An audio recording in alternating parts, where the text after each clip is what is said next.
Fala pessoal, a gente estava falando na aula passada sobre ativação de células T, a gente comentou um pouquinho lá do MHC que está segurando o patógeno, chega lá no receptor de célula T, tem o engajamento do CD4 e do CD8, que são as anteninhas que ligam lá no MHC, para dar estabilidade ao complexo, tanto para o linfócito TCD4, que é o linfócito auxiliador, e o linfócito TCD8, que é o citotóxico, tá? E a gente brevemente pincelou outros componentes desse receptor da célula T, uma vez que tem esse reconhecimento, o que vai acontecer com eles? Fosforilação lá no CD3, o que é a fosforilação? Criando pontos de ancoragem ali no CD3 para que outras proteínas venham. Então vamos dissecar agora o que acontece após reconhecimento a nível molecular. Para vocês entenderem de uma vez por todas os principais componentes moleculares, proteínas que estão envolvidas no processo, as classes e famílias dessas proteínas. Tá? Vocês vão entender como isso funciona. É importante entender como funciona para depois a gente entender como modular o curso de imunologia clínica aplicada. Tá? Modulação de todas essas respostas. Vamos entender primeiro como é que elas são. E todos os prêmios nobres envolvidos nas descobertas. Mas antes da gente continuar o conteúdo, pessoal, uma breve chamada para vocês. Eu quero lembrá-los da importância que é que vocês se inscrevam no canal, uma vez que vocês revisitam o canal. Eu estou observando o crescimento do canal, agradeço muito o suporte de todos vocês. Para mim é uma alegria muito grande ensinar imunologia e outros cursos, mas eu vejo que a maioria das pessoas revisitando o canal, que de certa forma receberam alguma notificação do YouTube por conteúdos similares, porque eles gostam desse conteúdo, assistem, mas não se inscrevem. Simplesmente porque talvez esquece ou não quer. Mas para aqueles que realmente gostam do conteúdo, se vocês se inscrevem no canal e depois compartilham, ou simplesmente se inscrevem, isso diz ao YouTube, né, que esse conteúdo pode ser compartilhado a outras audiências similares. Isso vai ajudar o canal a crescer ainda mais. Porque aí, o canal crescendo, pessoal, eu posso vir aqui e dedicar mais tempo para poder trazer conteúdos de qualidade para vocês. Vocês se beneficiam, outras pessoas vão se beneficiar, vão entender e vão aprender a imunologia. Para de ser uma coisa assim confinada apenas ao livro e ao curso de medicina que você precisa passar no vestibular para estudar e aprender e fazer prova e tudo mais, que é restrito, pelo menos, né, nas universidades de medicina, lá 100 pessoas por ano em cada universidade. Não, eu quero trazer isso daí. Todo mundo tem direito de saber como os nossos corpos se defendem de patógenos. Tá? Para que vocês tenham, né, uma conversa mais de nível maior, né, de entendimento maior com os profissionais de saúde quando vem o caso, quando vocês querem entender melhor o tipo de doença que vocês estão enfrentando, se é uma infecção, se é um câncer, né, você vai ter mais conteúdo para poder conversar, né, e entender o que está sendo explicado para vocês e está sendo prescrito também para vocês. Vocês entendem as bases, o racional de tudo. Isso dá segurança para vocês. Vocês vão ver o quê? Realmente isso que eu estou recebendo, esse tratamento, ou esse processo que eu estou passando, tem um fundamento. E tem esse prognóstico, tem esse futuro. Né? Então, essa é a minha missão, pessoal. Não apenas ajudar os estudantes, mas também toda a sociedade, para que vocês tenham um maior entendimento de como funcionam as nossas defesas e os processos dinâmicos dos nossos tecidos e órgãos em outras áreas do conhecimento e outros cursos que eu vou passar aqui. Já no curso de farmacologia, do curso de biologia celular que está vindo no forno, curso de biologia molecular do gene, né? E assim por diante. Galera, imunologia é muito complexo, uma ciência nova, pessoal. Desde a década de 50 para cá. Antes era mais assim teórica, né? A parte de vacinas que começou lá de aplicada é muito recente, né? Desde a década de 50 para cá, que formou as bases do conhecimento de imunologia que a gente vê aqui no livro do Abbas, Imunologia Celular e Molecular Aplicada. Parece fininho, mas tem muita coisa aqui. Mas eu vou trazer para vocês no próximo curso de imunologia clínica um conteúdo dessa grossura aqui. É muito vasto, pessoal. Então compartilhem. Eu estou trazendo um universo de conhecimento de como as suas defesas funcionam, para que vocês tenham melhor qualidade de vida, vocês aprendem a cuidar das suas defesas para prevenir não apenas doenças infecciosas, mas também para prevenir câncer, tá? Que é a minha especialidade. Eu sou professor da Faculdade de Medicina, mas eu tenho um grupo de pesquisas em imuno-oncologia, tá? Eu sou pesquisador em imuno-oncologia. Na verdade, eu uso todo esse meu conhecimento para desenvolver novas imunoterapias contra o câncer. Eu vou trazer conteúdo sobre isso também para vocês, que é a minha paixão, tá? Então, galera, tudo isso de graça para vocês. Compartilhem, se inscrevam, né? E sejam muito bem-vindos. Vamos passar para o conteúdo da aula, vamos aprender um pouquinho mais sobre ativação de célula T, tá? Então, pessoal, galera, receptor de célula T, TCR, tá? Eles são esses receptores na superfície da célula T. São ativados via MHC que está apresentando antígeno. Tá? E o que acontece depois? Existe o envolvimento das quinases de tirosina. Quinase. O que é quinase de tirosina? Ou tirosinoquinase. Para aqueles que estão fazendo os cursos de pós-graduação, vão escutar os supervisores ou até mesmo os professores falando tirosinoquinase. Né? Tyrosine kinase, estão traduzindo do inglês direto para o português, mas sim, quinase de tirosina. Né? Quinase, vem kinetics do inglês, né? Kinase. Ase tem a ver com enzyme, enzima, tá? ou proteína, né? E de tirosina, tá? Uma proteína, uma enzima que vai fazer alguma coisa com resíduo de tirosina. O que é resíduo de tirosina? Todas essas moléculas dentro das nossas células do sistema imune, tudo é formado, pessoal, tudo é formado, essas estruturas, tudo é formado de proteína. Quando a célula T, o linfócito é ativado contra um patógeno, ele vai envolver uma cascata de ativação de muitas proteínas. E essas proteínas, pessoal, têm resíduos de aminoácidos. São vários aminoácidos, tá? Já falei nas aulas anteriores. Prolina, triptofano, serina, treonina, tirosina, tá? Tirosina é um aminoácido que tem uma grande afinidade com grupos fosfato. Fosfato é o grupo de bateria, né? A bateria que vai ativar uma certa modificação na proteína para ela adquirir uma função que antes ela não tinha, que antes ela estava dormente. Então, todos esses processos bioquímicos na célula acontecem basicamente através da fosforilação. Tá? As quinases de tirosina, tirosinoquinases, vão fosforilar resíduos de tirosina em outras proteínas. A gente vai começar falando aqui sobre a LCK, eu já pincelei um pouquinho na aula anterior, LCK e a ZAP70. Tá? Eu vou dissecar o que significa cada uma delas. A LCK é a quinase de tirosina, ou tirosinoquinase específica de linfócito. Então, LCK, do inglês, né? Lymphocyte Specific Protein Tyrosine Kinase. Bom, proteína tirosinoquinase, que é específica do próprio linfócito. Então, simples de entender por que se chama LCK, né? Porque é de linfócito. E do inglês, né? Kinase. Então, essa tirosinoquinase, ou quinase de tirosina, ela está, na verdade, associada ao correceptor CD4 ou CD8, que são essas proteínas que ajudam a célula T a interagir com as células apresentadoras de antígeno via o MHC. Então elas estão lá no complexo CD4 e CD8. Imediatamente, quando tem esse reconhecimento, o casamento do CD4 ou CD8 com o complexo, né, a LCK, pessoal, que está ali no pé do CD4, no pé do CD8, ela se torna favoravelmente ativada para fosforilar esses ITANs que estão localizados no CD3. Falei na aula passada. ITANs, motivos de ativação baseados em tirosina de imunorreceptores. ITANs. Lembra do CD3. Então tem essas regiões de tirosina. Essas regiões são ricas na tirosina. Então a tirosina quinase é doida por essas regiões de tirosina. Ela adora essas regiões de tirosina, essas categorias, essa classe de tirosinoquinases.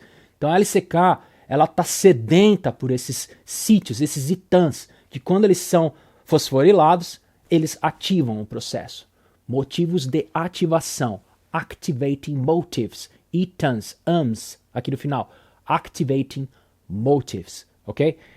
Então, galera, esses ITANs estão aqui embaixo da cadeia CD3 e da zeta também, né? Esse complexo CD3. tá? Que são componentes desse complexo do TCR, né? Do receptor de célula T. Vão ser fosforilados. Tá? Uma vez que elas são fosforiladas, elas formam pontos de ancoragem.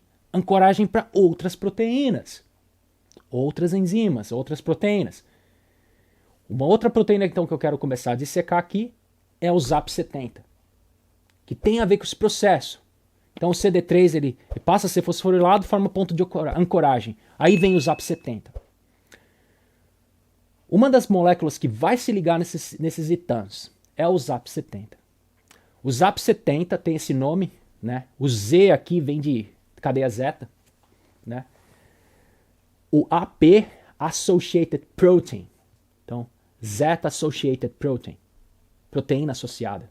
70 quer dizer o tamanho da proteína. Então, você muitas vezes não tem como nomear a proteína, você não vai colocar o seu próprio nome na proteína, você mensura o tamanho da proteína pela quantidade de aminoácidos e você chama, dá um nome lá, de 70 kilodaltons, KD, né? 70 kilodaltons. Esse número 70 aí está referido ao tamanho dela, quantidade de aminoácidos. Então, o ZAP70 vai se acoplar, né? Se ancorar nesses sítios, nesses motivos de ativação, né? de CD3, desses ITANs. O ZAP70, pessoal, é muito interessante porque ele também é uma tirosinoquinase. Tá? Então você primeiro modificou os sítios, né, do CD3 através de uma tirosinoquinase que fosforilou ali essas tirosinas. Você fez um ancoramento para vir uma outra proteína tirosinoquinase que é o ZAP70. Ela é uma proteína tirosinoquinase, né, da família SYK, pessoal. Falei brevemente sobre essa família em aulas anteriores. A SYK, ela recebe esse nome SY, né, que ela é uma tirosina quinase do baço. Baço do inglês quer dizer spleen, tá? Então o S daqui é spleen, tá? Spleen tyrosine kinase. Mas se é tyrosine, se é tirosina, não era para ser T? Não era para ser STK? Não. Porque quando você estuda aminoácido, a tabela de aminoácidos, o aminoácido tirosina, ele é representado não por uma letra T, é representado pela letra Y, tá? Então, recebe esse nome SYK, a família de tirosinoquinases que tem estruturas moleculares muito similares entre si, que uma delas é o ZAP70, tá? A Zeta Associated Protein de 70 kilodaltons, tá bom? Ela possui esses domínios SH2, tá? Essas tirosinoquinases, essas SYK, possuem esses domínios SH2 que eu já falei para vocês. São de homologia SARC-quinase, já dissequei isso em aulas anteriores. Então, elas têm alta afinidade também para se ligar às proteínas desses motivos ITANs quando eles estão fosforilados. Tá? Essa família de proteína SYK geralmente tem elas têm adesão, elas têm afinidade como se fosse um ímã. Ela gruda nesses ITANs quando eles estão fosforilados, formando esses pontos de ancoragem. Então, galera, uma outra informação que vocês precisam saber. Quando o ZAP70 poder grudar ali, nesses ITANs, quando estão fosforilados, não basta que apenas uma cadeia esteja fosforilada. Na verdade, todas precisam estar fosforiladas ali para você ter essa afinidade. Tá? É submicroscópica a coisa, né? A interação molecular, quando fosforila, dá um entorse na molécula, isso lá influencia o entorse da outra molécula, que forma lá uma estrutura tridimensional que tem o encaixe de Lego ali da ZAP70. Aí o ZAP70, pessoal, que eu já falei para vocês, também é uma tirosinoquinase. Quando está grudado ali, ele também vai ser um alvo de fosforilação, tá? Quem vai fosforilar o ZAP70? A própria LCK, que já está ali fazendo o trabalho, associada ao linfócito, a LCK. Então ela também fosforila o ZAP70 em sítios específicos de ativação da sua própria, para induzir a sua própria ativação de tirosinoquinase. Então vai fosforilar o ZAP70 e o ZAP70 também vai se tornar uma tirosinoquinase, vai fosforilar outras proteínas. E aí começa uma cascata, galera. Cascata de sinalização. Tudo começa com a LCK e a ZAP70. Revisando esse processo interno aqui de ativação do linfócito T. Esse core de ativação do receptor vai ativar várias vias de sinalização, a gente vai discutir isso mais para frente, tá? Mas é fundamentalmente importante para vocês entenderem o processo inicial. Receptor de célula T, a célula T está desligada. Receptor de célula T. Vem um antígeno que tem afinidade, não é todo antígeno que vai ter afinidade, tá? Precisa ter afinidade a esse receptor de célula T. O antígeno vem com a molécula de MHC segurando o antígeno. Vamos representar aqui pela canetinha.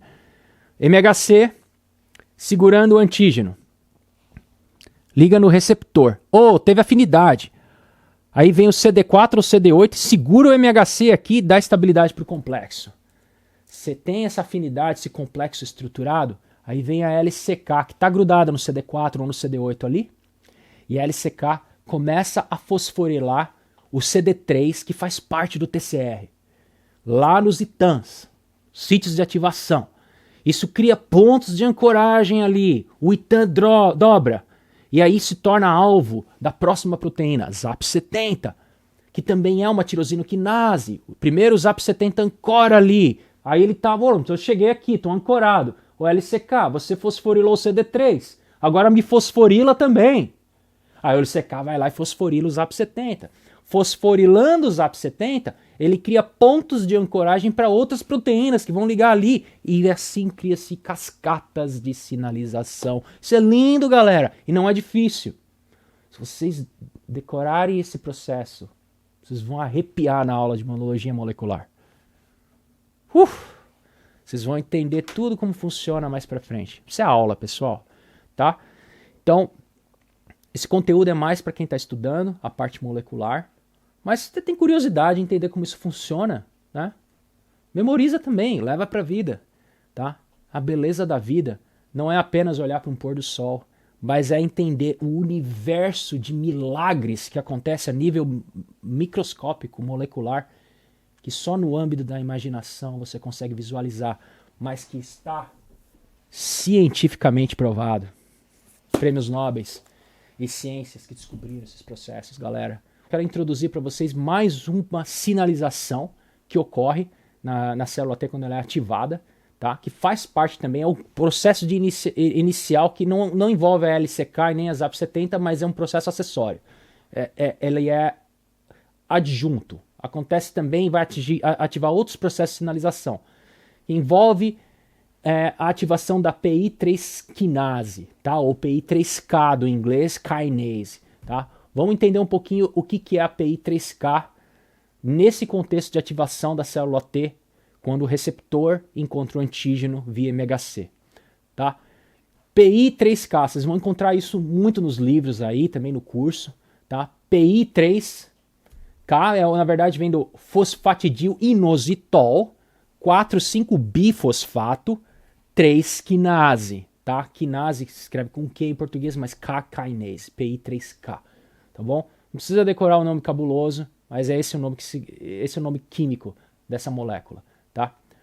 É um processo essencial para o crescimento e sobrevivência da célula T. Crescimento e sobrevivência. Então, esse processo via PI3K, quando tem ativação do receptor de célula T, vai ativar sobrevivência. A célula também vai começar a expandir. E precisa dessa sinalização. O PI3K ele é recrutado para a membrana plasmática logo quando você tem a ativação do TCR ali, VMHC de classe 1 e 2. Tá? Ele é recrutado, ele está no citoplasma, PI3K. Ela vai para a membrana plasmática, que vai se ligar a adaptadores do complexo TCR. Então a função da PI3K ali, pessoal, é para fosforilar uma molécula chamada PIP2. Tá? PIP vem de fosfatidil bifosfato. Mas por que PIP? Porque do inglês fosfatidil se escreve com PH, phosphate. Então, fosfatidil, inositol, bifosfato. Então, 2-fosfato, PIP2. Quando ela é fosforilada, ela ganha um átomo de fosfato. Então, PIP2, bifosfato, mais um átomo de fosfato vira o quê? Trifosfato. Vocês são inteligentes. Isso mesmo. Fosfatidil inositol trifosfato, tá? Então, O PIP2, pessoal, ele é um fosfolipídio que está presente na camada interna da membrana plasmática. A fosfolipid, tá? Camada interna, tem afinidade com os lipídios. Lembra que é a bicamada lipídica da célula, né? Então, ele está ali presente nessa camada lipídica, tá? Quando ele é fosforilado para PIP3, ele vai adquirir uma função muito importante, tá? Ele atua como um ponto de ancoragem também. Tudo que fosforila, galera, vira ponto de ancoragem, tá? Então, ela se entorce e acaba se tornando adesiva a outras proteínas, tá? Então, na membrana plasmática, né, o PIP3, ele vai se ancorar a proteínas citosólicas que estão no citoplasma da célula. Essas proteínas que vão se aderir ao PIP3, elas têm domínios do tipo pH, tá? pH, na verdade, é a homologia de Plexstring, ou Plexstring Homology. E não é pH de química inorgânica, que você mensura os níveis de hidrogênio. Não, Plexstring Homology, tá? Então, é um tipo de família pH que tem afinidade por sítios PIP3. Então, um exemplo de proteína com esse domínio pH é a PDK1, galera. Vocês vão escutar muito falar de PDK1 em vários outros cursos também. Então, portanto, uma proteína muito importante no contexto celular de diferentes tecidos, que é a quinase 1 dependente de fosfoinositidil 3, tá? É um nome cabuloso. Não precisa decorar isso, mas fica com o PDK1, tá?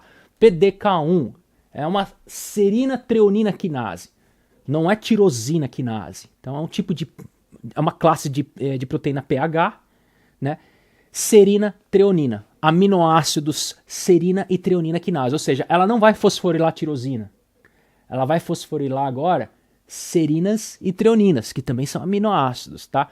A PDK1, ela é fundamentalmente importante para fosforilação e ativação de uma outra quinase que é chamada de AKT. Vocês vão escutar muito sobre a AKT, que tem a ver com o quê? Crescimento e sobrevivência da célula. Então, recapitulando, galera, você tem o TCR, antígeno, MHC, CD4, CD8, ativou ali o complexo, se dá uma termodinâmica de ativação para recrutar ali para aquela nuvem, né, o PI3K, PI3 quinase. PI3 quinase, galera, vai fosforilar o que já está ali dentro da membrana plasmática, ali naquela região, que é o PIP2, tá? Fosfatidil inositol bifosfato, que se torna trifosfato. E esse trifosfato vai ganhar pontos de ancoragem para outras coisas que vão lá para a membrana. Então o PIP3 forma pontos de ancoragem para outras proteínas se aderirem a ele, ao PIP3 lá na membrana. São proteínas citosólicas que têm domínios pH, como por exemplo a PDK1. Tá? Então, a PDK1, que é uma serinotrioninoquinase, ela vai ser essencial para fosforilação. Uma vez que está ancorada, ela fosforila e ativa a AKT. Tá? E a AKT, a gente vai dissecar o que a AKT vai induzir crescimento e sobrevivência do linfócito, tá? Porque, galera, os linfócitos não vivem por muito tempo. Se o linfócito não está ativado, a gente tem um processo de reciclagem, a gente precisa produzir outros, tá? Imagina se você fosse ficar produzindo e mantendo linfócito no seu corpo, que é efetor contra tudo que existe, sendo que você nunca usa eles. Porque não é sempre que a gente se torna... A gente tem linfócito, por exemplo, para ebola, mas a gente nunca pegou ebola. Então qual é a lógica de a gente ficar mantendo esses linfócitos vivos para sempre? A gente não mantém, a gente recicla. A gente constantemente fica reciclando, tá? Uma hora ou outra, se a gente é exposto, vai ter um ou outro ali com uma certa afinidade e aí produz mais, vai ser produzido mais linfócito específico contra um determinado patógeno. Tá? Mas a ideia é que o linfócito vai sobreviver por um certo período de tempo curto se ele não encontrar o patógeno.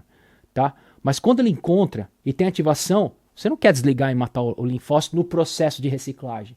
Você quer manter eles vivos. Então, pessoal, a AKT vai ser um dos alvos que são ativados pela PDK1, que vai ativar a AKT via ativação do receptor lá, de célula T, com o antígeno, tem o reconhecimento, o PIP3, ativa a PDK1, vai ligar na AKT para induzir sobrevivência. E não apenas sobrevivência, você não vai mais terminar o linfócito, você não vai exterminar o linfócito mais. Você vai manter esse linfócito, ele vai crescer, tá? Porque inicialmente ele é pequenininho, mas agora precisa crescer, ele precisa produzir uma série de coisas para poder induzir uma resposta imunológica, tá bom? Expansão, né, do linfócito T. Então a AKT, ela vai participar desse processo, né, de ativação.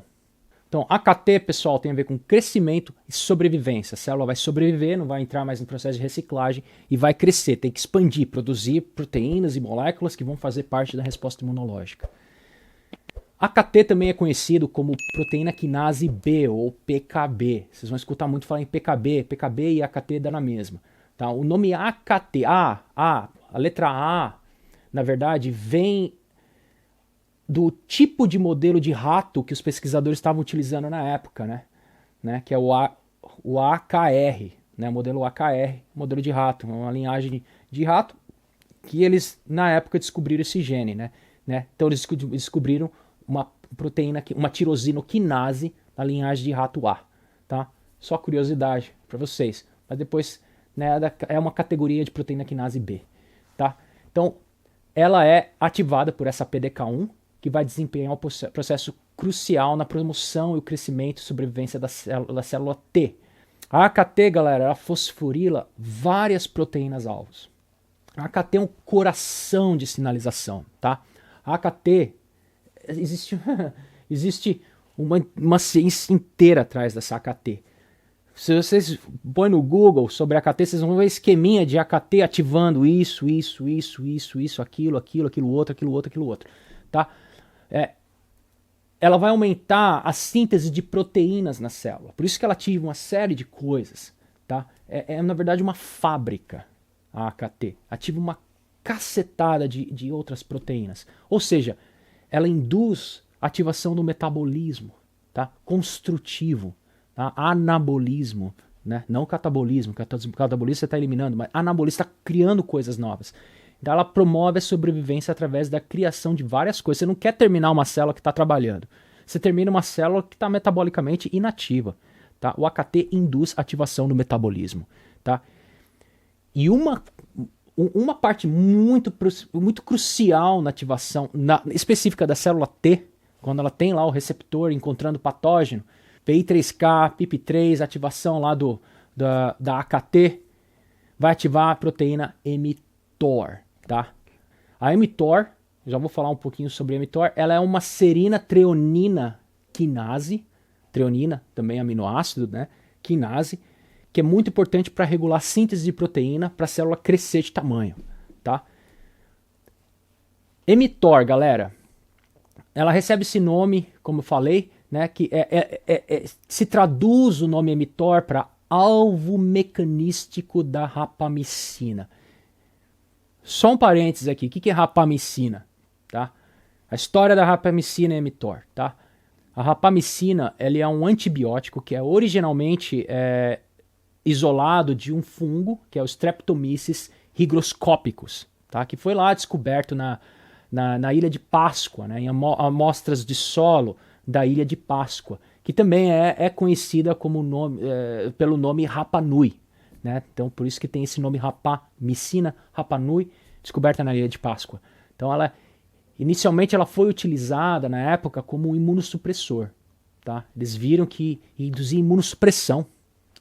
Mas aí os cientistas depois descobriram qual é o alvo desse antibiótico. É uma proteína, essa proteína que a gente está discutindo aqui, chamada mTOR, né? Ela é uma proteína que induz a ativação de proliferação, crescimento e migração dos linfócitos. Eles viram que a rapamicina inibia a migração, proliferação de célula T. Né? E depois descobriram qual era a proteína que era alvo, né, desse antibiótico. Daí o nome dessa proteína ser alvo da rapamicina, alvo do antibiótico rapamicina, que foi descoberto no passado. Por isso que se chama mTOR. Tá bom, pessoal? Então o mTOR do inglês, né, vem no nome Mechanistic Target of Rapamycin. É a proteína que mecanisticamente é inibida pela rapamicina. E aí você inibe a ativação do linfócito T. Né? Lindo isso. Então a mTOR, pessoal, agora tirando a rapamicina de lado, né, porque a gente não está discutindo aqui sobre inibição via antibiótico, a mTOR, que é o alvo dessa rapamicina, ela é fosforilada pela AKT para induzir crescimento e proliferação da célula, tá? Então, galera, esse é o conteúdo da aula de hoje. Nas próximas aulas eu vou falar um pouquinho mais sobre as outras vias de sinalização, entrar mais a fundo, até o núcleo da célula T, o que vai acontecer em termos de transformação. Se vocês gostaram dessa aula, né, eu convido vocês a compartilharem com seus amigos, seus familiares também, porque o conhecimento está aberto a todos. Tá? Lembrando que eu também vou trazer podcasts aqui que traduzem todo esse conteúdo molecular e celular mais complexo de uma forma mais aplicada para a vida, utilizando termos ainda mais simples. São conteúdos de podcasts, não de aulas. Tá? Então, estou aberto também a sugestões para podcasts. Eu vou trazer esses conteúdos também, como vocês podem aplicar esse conhecimento em termos do dia a dia da sua vida, como induzir ou manter uma maior proliferação e sobrevida dos seus linfócitos, por exemplo. Tá? E o porquê que isso acontece está nas aulas de hoje. Tá, galera? Compartilhem, se inscrevam, me ajudem a crescer o canal para que eu possa trazer mais conteúdo como esse para vocês. Tá? O YouTube entende, né, que quando vocês se inscrevem e compartilham, ele recomenda também para outros espectadores com o mesmo perfil para poder ampliar o conhecimento aí fora. Então, esse é o meu objetivo. Quanto mais o canal cresce, mais eu trago conteúdo de qualidade e gratuito, pessoal. É isso que a gente está aprendendo nas faculdades de medicina, das melhores universidades, e é isso que eu ensino aqui na Universidade da Finlândia. Galera, vou trazer também conteúdo para vocês de imunologia oncológica, tá? Eu trabalho com imuno-oncologia. Na verdade, eu sou líder de um grupo de pesquisas que desenvolve imunoterapia para o câncer, tá? E é o tópico do meu coração e eu vou trazer mais conteúdo disso para vocês. Imunologia clínica aplicada, tá? Mas vocês precisam entender essas bases, tá bom, pessoal? Espero que vocês tenham gostado e eu vejo vocês no próximo vídeo, na próxima aula. Tchau, tchau!